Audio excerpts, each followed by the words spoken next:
এখানে রান্না হচ্ছে মাছের ঝাল আর শাক দিয়ে মাছের মাথা দিয়ে চচ্চড়ি। এদিকে মাছগুলো ভাজা হচ্ছে একদিকে কারেন্টের চুলাতে, আর একদিকে গ্যাসের চুলাতে মাছের ঝালটা আমি তুলে নিচ্ছি। কড়া বসিয়ে দিয়েছি, কড়ার মধ্যে আমি তেল দিয়ে দিয়েছি। তেল গরম হয়ে গেছে, তেলের মধ্যে আমি গোটা জিরে, শুকনো লঙ্কা আর একটা তেজপাতাকে ছিঁড়ে দিয়ে দিয়েছি। দিয়ে ভালো করে তেলটা গরম হয়ে গেছে, এর মধ্যে আমি পেঁয়াজ বেটে রেখেছিলাম, পেঁয়াজ বাটাটা দিয়ে দিলাম। পেঁয়াজ বাটাটা দিয়ে ভালো করে নাড়াচাড়া করে এর মধ্যে আমি দিয়ে দিলাম কাঁচা লঙ্কা আর আদা রসুন বাটা, দিয়ে ভালো করে কষিয়ে নিচ্ছি। মশলাটা ততক্ষণ ভালো করে কষানো হোক। কষানো হতে হতে এর মধ্যে আমি দিয়ে দেব পরিমাণ মতন হলুদ গুঁড়ো আর স্বাদ মতন নুন। এবার ভালো করে আমি এটাকে কষিয়ে নিচ্ছি। ভালো করে কষানো হয়ে গেলে তারপর আমি এতে জলটা দেব। ততক্ষণ মশলাটা কষানো হচ্ছে, আর একদিকে কারেন্টের চুলাতে মাছ ভাজা হচ্ছে। আজকে মাছটা ঝাল হবে সর্ষে পোস্ত দিয়ে। এদিকে মশলাটা প্রায় কষানো হয়ে এসছে, মশলা থেকে তেল ছেড়ে দিয়েছে। আবার ভালো করে মশলাটাকে আমি কষিয়ে নিচ্ছি।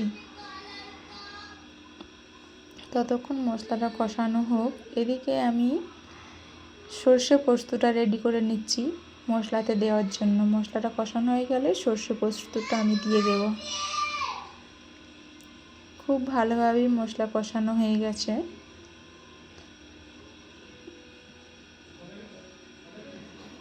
ওইদিকে আমি শাকগুলোকে ভালো করে ধুয়ে নিচ্ছি। মাছটা রান্না হয়ে গেলে শাকগুলো আমি চচ্চড়ি করব মাছের মাথা দিয়ে। এবার আমি মশলার মধ্যে দিয়ে দেব সর্ষে পোস্ত বাটা।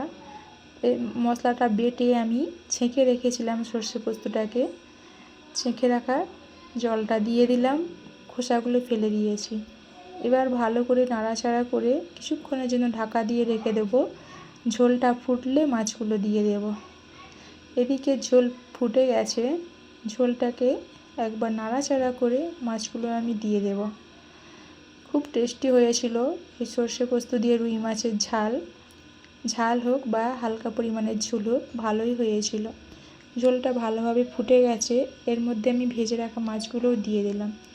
দিয়ে ভালো করে নাড়াচাড়া করে কিছুক্ষণের জন্য আবার চাপা দিয়ে রেখে দেবো। এদিকে মাছ হয়ে গেছে, মাছের মধ্যে আমি ধনে পাতাগুলো দিয়ে দিচ্ছি। মাছের মধ্যে ধনে পাতাও দেওয়া হয়ে গেছে, দিয়ে কিছুক্ষণের জন্য চাপা দিয়ে রেখে দিলাম। মাছ রান্নাও ওইদিকে হয়ে গেছে। এদিকেও কারেন্টের চুলাতে মাছগুলো প্রায় ভাজা হয়ে এসছে। এবার শাকের জন্য মাছের মাথাগুলোও দিয়ে দেব। এদিকে মাছের মাথাগুলো ভাজা হতে থাক। শাকেতে আমি দেব রসুন আর কাঁচা লঙ্কা। কড়াতে আমি মাছের মাথাগুলো দিয়ে দিলাম। এদিকে মাছের ঝাল হয়ে গেছে সর্ষে পোস্ত দিয়ে, খুব সুন্দর গাঢ় গাঢ় হয়েছে। মাছের ঝাল এদিকে রেডি হয়ে গেছে। ওইদিকে শাকগুলো আমি ধুয়ে রেখে দিয়েছি ভালো করে। এবার মাছের মাথাগুলোকে আমি ভালো করে ভেজে ওই মাছের তেলেতে গুঁড়া করে নিয়েছি। মাছের মাথাগুলো এদিকে ভাজা হয়ে এসছে। একটা প্লেটের মধ্যে আমি মাছের মাথাগুলো তুলে নিচ্ছি। খুব ভালোভাবে ভাজা হয়ে গেছে। এবার শাক দিয়ে মাছের মাথা রান্না করার জন্য আমি ফোড়নে দেব জিরে আর 5 ফোঁড়ন আর শুকনো লঙ্কা। ওই মাছের তেলেতেই দিয়ে দিয়েছি। ভালো করে এটাকে হালকা নাড়াচাড়া করে নিলাম। এর মধ্যে আমি দেব থেঁতলে রাখা রসুন, পেঁয়াজ কুচি আর কাঁচা লঙ্কা দিয়ে এবার ভালো করে এটাকে নাড়াচাড়া করে নিচ্ছি। নাড়াচাড়া করে এর মধ্যে আমি দিচ্ছি হলুদ গুঁড়ো আর নুন।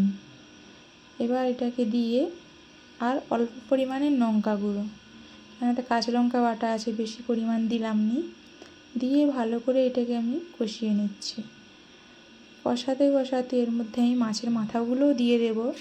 এদিকে ভেজে গুঁড়ো করে রাখা মাছের মাথাগুলোও দিয়ে দিলাম। দিয়ে হালকা নাড়াচাড়া করে এদিকে কেটে রাখা শাক, আলু, বেগুনটাও আমি মাছের মাথার সঙ্গেই দিয়ে দিলাম। দিয়ে চাপা দিয়ে রেখে দিলাম। কিছুক্ষণ পরে ঢাকা খুলে ভালো করে এটাকে নাড়াচাড়া করে নিচ্ছি। প্রথমে ভালো করে নাড়তে পারছিলাম না, অনেকটা পরিমাণের ছিল, হালকা জড়ে গেছে কমে গেছে। এবার ভালো করে আবার নাড়াচাড়া করে নিচ্ছি। নাড়াচাড়া করে আবার চাপা দিয়ে রেখে দেব। নাড়াচাড়া হয়ে গেছে, এবার আমি আবার চাপা দিয়ে কিছুক্ষণের জন্য রেখে দিলাম। এদিকে শাক রান্না আবার দেখছি কেমন হয়েছে। শাক রান্না এদিকে কমপ্লিট হয়ে গেছে। সবাই এদিকে ভাত খেতে বসে পড়েছি, সবাই ভাত বাড়া হয়ে গেছে। মাছের তরকারি দিয়ে দিচ্ছে সবাইকে, এবার শাকের তরকারি।